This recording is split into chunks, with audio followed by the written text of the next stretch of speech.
What's going on, friends? Week 9 of the college football season, and we're going head-to-head Alabama, Arkansas. I'm Lauren Sisler with AL.com, and I got my man, Mike, the real McCoy. What's going on, guys? Hey, former Alabama receiver here, 06 to 09. Just throwing that in there because, you know, he's got some street cred. And, you know, look, I know Alabama's about to get in it with Arkansas, but let's be real, folks.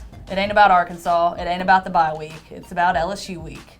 And so with Tua Tagovailoa going out with the injury, getting the surgery, Nick Saban said 1 to 2 weeks optimistically, but of course he reiterated by saying these things are unpredictable. First and foremost, you watch that Tennessee game. You watch what happened when Mack Jones went in the game. What were your overall thoughts? And as a quarterback, when you've got to deal with this situation, you're the receiver, you're the guy that they're throwing to. What's the deal? Well, going through everybody's mind, nobody expected it. It was a blow, and sports is unpredictable. So it's almost like your starting guy goes down, so it changes your frame of mind. You know, you're worried about his well-being, as you're worried about winning too. So it just changes your perspective a little bit. It rattles things, it changes things up. So obviously, the big question here is Mack Jones going to be the backup quarterback. Maybe you throw in Talia for a little bit of shaking off the rust, see what he's capable of doing at the college level, since we haven't seen him.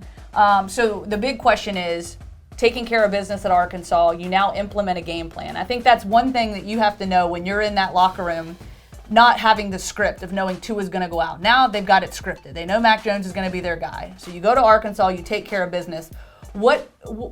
Give the fans something optimistic they can feel about Mack Jones and his abilities as a quarterback. Well, first and foremost, let me say this to the Tide fans. Stop being so spoiled. You guys want microwave results, and you got to put things in the oven. You cannot put a pot roast in the microwave. It has to grow. It has to simmer. That's just what it is.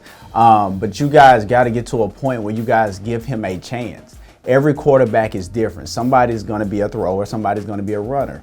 When you guys had Jalen, it was a lot of boos. And I heard a wise man said, if you live for the claps, you will die by the boos. You guys got to learn how to choose. Are you going to be with the Tide, or are you going to be a player's person? But back to, let me calm down a little bit.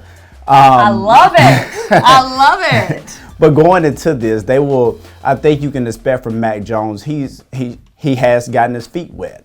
And I don't think Coach Saban will burn little Tua's red shirt based on this game, because there's planning. You recruit guys based on plans. Mm-hmm. So for me, I think they will go in, execute. I think it will be a sound game. And I think, honestly, he will put on the show. Because if you go watch those spring games, the last 2 spring games, he put on quite a show those second halves. So I think we have something to look forward to. So Mack Jones, Mack 10, I'm pulling for you.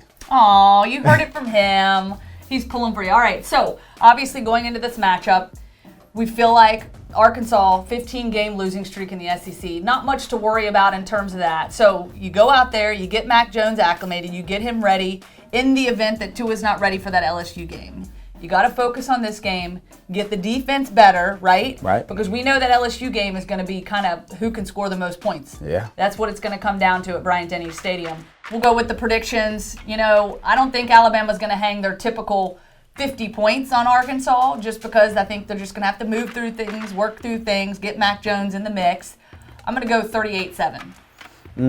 I got 42-10. All right, that's it. That's your wrap. And folks, listen to the man, Mike McCoy. Fans, smile a little bit, okay?